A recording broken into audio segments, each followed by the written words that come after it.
Miracles. Are they merely inexplicable divine interventions? Or is there an intrinsic science orchestrated by the Creator himself behind the supernatural? And the enigmatic Tower of Babel, a purely legendary event or a historical landmark that forever redefined human communication. Get ready for a fascinating journey that seeks to unravel how God's omnipotent power and the natural laws he established can not only coexist, but also intertwine in surprising ways. Our goal isn't to diminish the magnitude of the divine, but rather to explore how even in the face of possible scientific explanations, God's mystery and sovereignty remain untouched, inviting us to ask. Science can describe the how, but the who and the why behind miracles like the diversification of languages at Babel continue to be a testament to power that transcends our understanding. The very act of creating the universe in its grandeur and complexity can be seen as God's first and most encompassing miracle. In conceiving the cosmos, the Creator not only brought forth matter, energy, and life, but also instilled within his work the fundamental laws that govern all existence. Semantics. We can envision that the very human capacity to communicate, to articulate complex thoughts, to create and adapt languages, is a direct reflection of this divine order.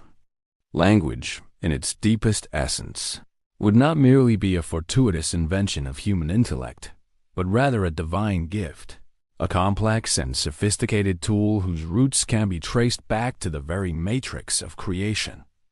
The innate human capacity for communication, the inherent complexity in the structure of any language, and the universality of language across all cultures are indicators of intelligent design. Therefore, the biblical narrative of a single language at the beginning of human history, as recounted in Genesis, can be interpreted not as an exception to natural laws, but as an integral part of God's creative plan and initial stage before any diversification. Divine power manifests itself not only in cosmic and grand events, but also in the most intimate details, such as our extraordinary ability to give voice to our thoughts and feelings. Quantum physics, relativity, organic chemistry, molecular biology. Each scientific discipline is not a rival to faith, but rather a path to unraveling the intricate layers of divine wisdom. Every new scientific discovery, no matter how complex, is another step in understanding God's infinite mind, revealing the order, precision, and beauty inherent in his creation. In this context, if we consider language as an intrinsically ordered system, governed by its own rules and structures, phonology, syntax, the biblical narrative of the Tower of Babel is, without a doubt, one of the most intriguing and debated episodes of the Old Testament, presenting an event that at first glance appears to be purely supernatural, the instantaneous confusion of languages. Genesis 11:7 describes God's direct intervention to stop the tower's construction, and humanity's challenging unity, resulting in the confusion of their language and the consequent dispersion of peoples. Linguistic science offers a different perspective on the diversity of languages. It argues that languages don't emerge suddenly, but rather through a gradual and organic process. Over time, dialects evolve, influenced by geographical isolation, cultural interactions, and internal changes within communities. For instance, a group that separates from another develops peculiarities in its speech, and over generations, these differences become so pronounced that the speech becomes a new language, mutually unintelligible to the original group. This is a process proven by historical linguistics, which maps the relationships between languages and their evolutions. However, even with this scientific perspective, God's action remains central and undeniable in the biblical narrative. Could divine intervention at Babel have acted as a supernatural catalyst for a process that would naturally take millennia? Instead of an ex nihilo creation of new, complete languages, perhaps God accelerated and intensified the conditions for a rapid and drastic diversification of already existing dialects or linguistic cognitive abilities. It is as if the seed of linguistic diversity already existed within the complex human capacity to adapt communication. But divine intervention at Babel acted as a precise and instantaneous trigger, activating and accelerating its manifestation to generate incomprehension and dispersion. Science can describe the how languages diversify, but the why of such a specific and dramatic intervention, and the authorship of the event that caused a global change in such a short period, remain within the domain of the divine. Even if future linguistic discoveries could point to patterns of accelerated divergence, the motivation and omnipotent power behind this acceleration would be inexplicable without considering a higher force. The Babel narrative, therefore, challenges the mind to reconcile the natural process with supernatural intervention. Natural laws, often viewed as autonomous and immutable entities, are, from a theistic perspective, reflections of God's will, power, and intelligence. They are not chains that imprison the Creator.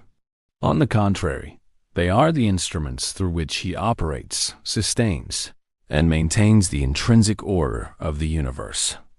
The very human capacity to develop, adapt, and reconfigure language, the inherent malleability of linguistic systems that allows for the creation of jargon, slang, and even new languages over time, can be seen as one of these divinely instituted natural laws, and the formation of distinct social identities as drivers of language differentiation.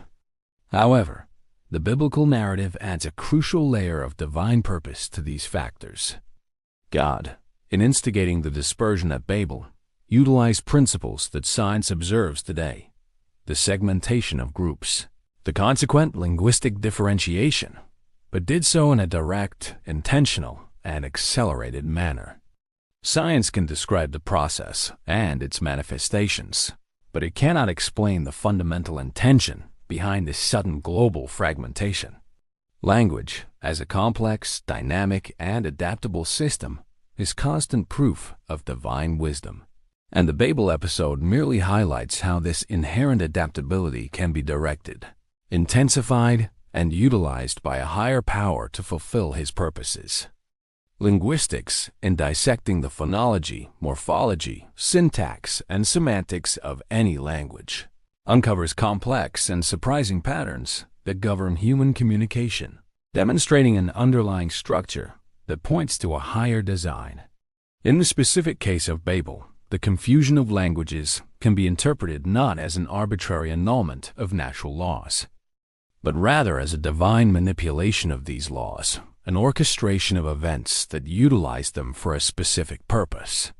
In His omnipotence and omniscience, God could have activated genetic or cognitive mechanisms that predispose specific groups to develop linguistic variations at a dramatically accelerated rate. Or, in a more subtle and no less powerful way, He could have influenced social and cultural interaction to generate mutually incompatible linguistic subgroups in an extraordinarily short period of time. Science, when analyzing the origins of linguistic diversity, can point to factors such as geographical isolation, cultural separation. Let's deepen our analysis of the phenomenon of linguistic diversity itself, which is the core and direct consequence of the Babel story. Historical and comparative linguistics, through extensive research and analysis of thousands of languages, reveals that all modern languages likely descend from a common ancestor. Instead of taking millennia for languages to diverge to the point of becoming mutually incomprehensible, God's intervention could have compressed this time, creating conditions for differentiation to occur almost instantaneously or in a significantly short period. This could have manifested in various ways, perhaps an alteration in the cognitive capacity of individuals, making them unable to understand each other's speech, even if they had previously understood each other, or influencing them to develop new forms of communication at an extremely rapid pace, driven by necessity and divine judgment. Often referred to as proto-world or proto-human, whose origin dates back tens of thousands of years. a sudden loss of social cohesion that led to dialectal fragmentation. The biblical narrative is unequivocal in stating that the fundamental authorship of the event belongs to God. He not only initiated the process of dispersion, but did so with a clear purpose: to prevent human pride and unity that challenged his will. Science may, in its pursuit, detail the mechanisms by which diversification could have occurred and even build plausible models.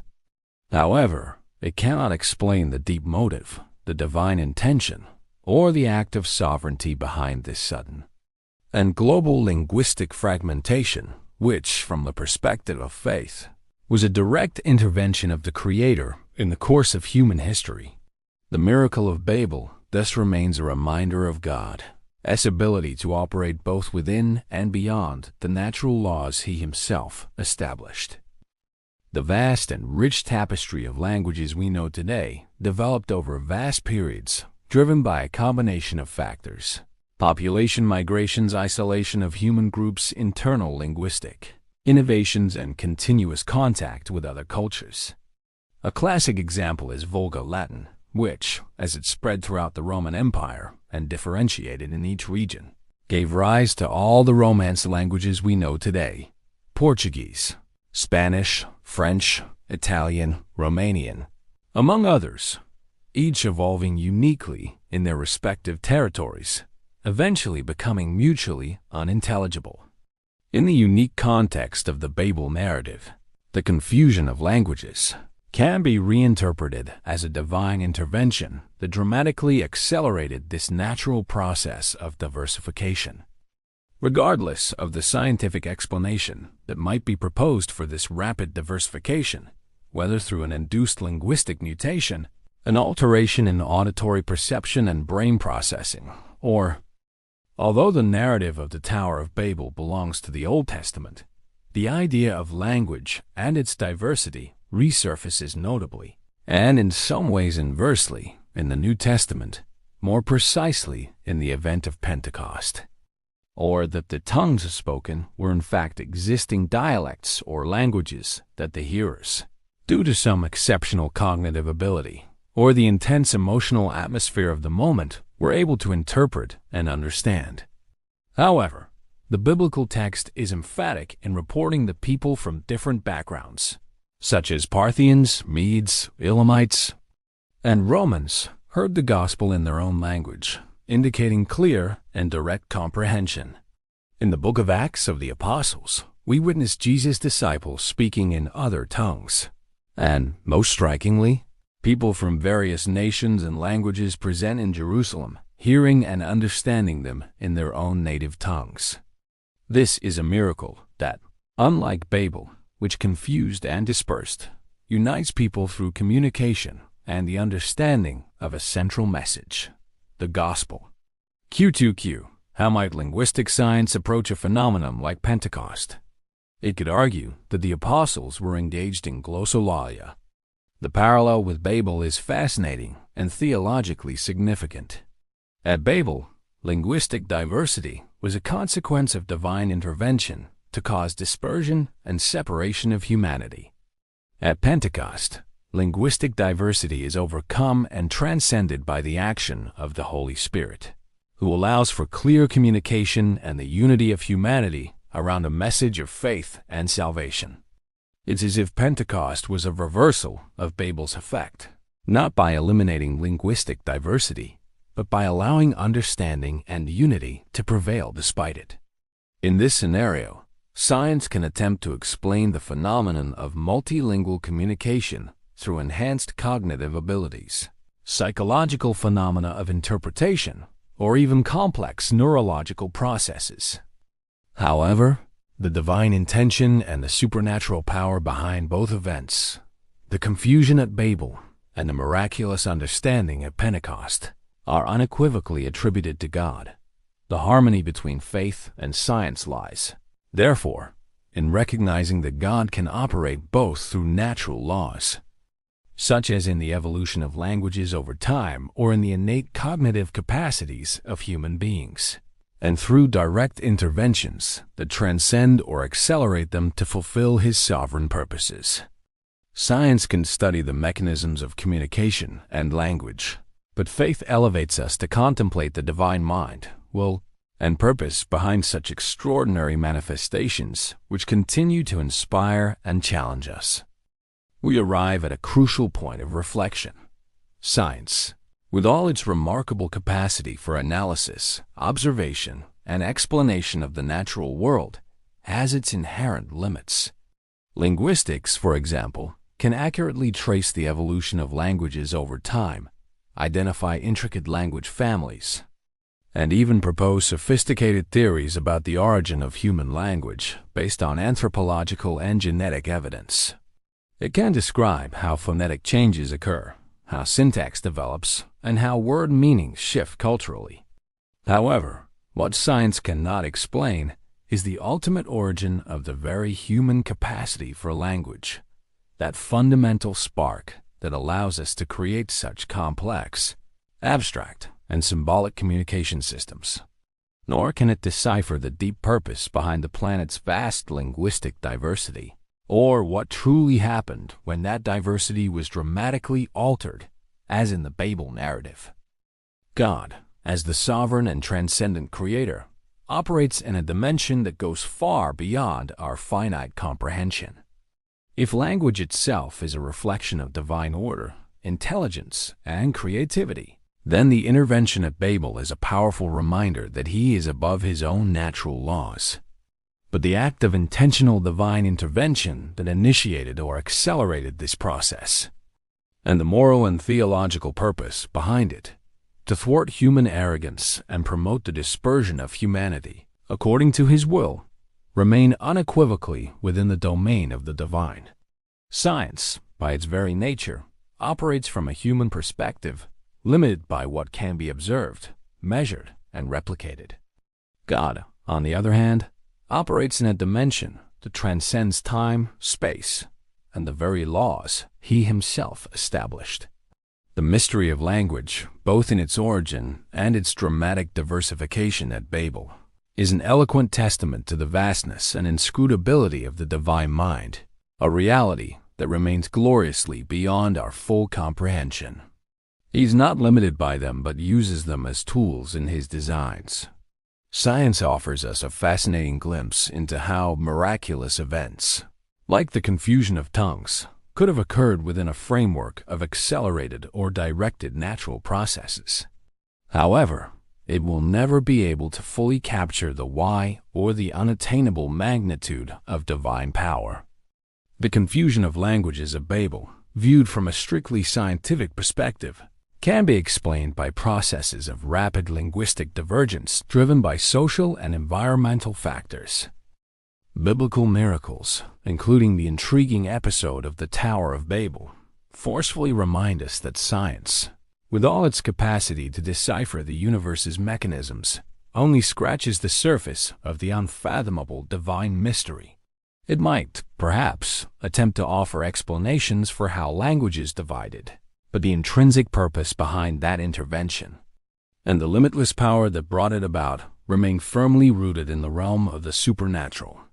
Science investigates and uncovers, but God transcends and reveals himself, leaving us with the eternal and thought-provoking question: what else lies hidden behind the complex tapestry of reality that we can observe and analyze?